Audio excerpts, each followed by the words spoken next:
black rookeries. A dead horse lay in the square, and some chickens were pecking in a patch of spilled meal in a doorway. Charred poles lay smoldering where the roofs had fallen through, and a burro was standing in the open door of the church.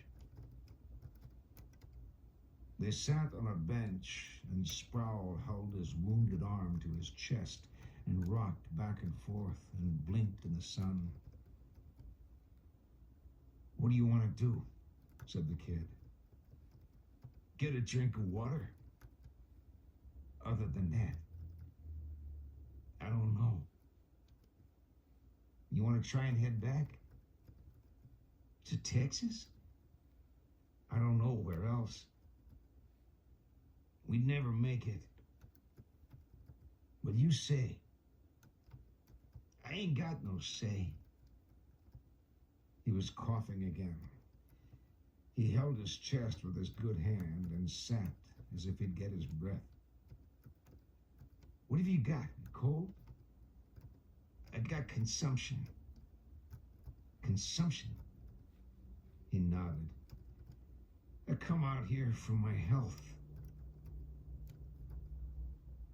The kid looked at him.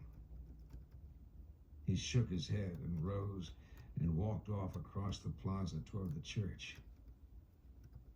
There were buzzards squatting among the old carved wooden corbels, and he picked up a stone and squealed it at them, but they never moved. The shadows had grown long in the plaza, and little coils of dust were moving in the parched clay streets. The carrion birds sat about the topmost corners of the houses with their wings outstretched in attitudes of exhortation, like dark little bishops. The kid returned to the bench and propped up one foot and leaned on his knee. Sproul sat as before, still holding his arm. "Son of a bitch is dealing me misery," he said. The kid spat and looked off down the street. "We better just hold up here for the night." "You reckon it'd be all right?"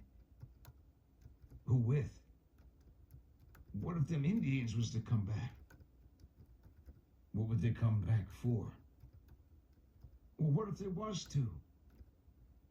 "They won't come back." He held his arm. "I wish you had a knife on you," the kid said. "I wish you did. There's meat here if a man had a knife." "I ain't hungry. I think we gotta scout these houses and see what all's here." "You go on. We need to find us a place to sleep." Sproul looked at him. "I don't need to go nowheres," he said. "Well, you suit yourself.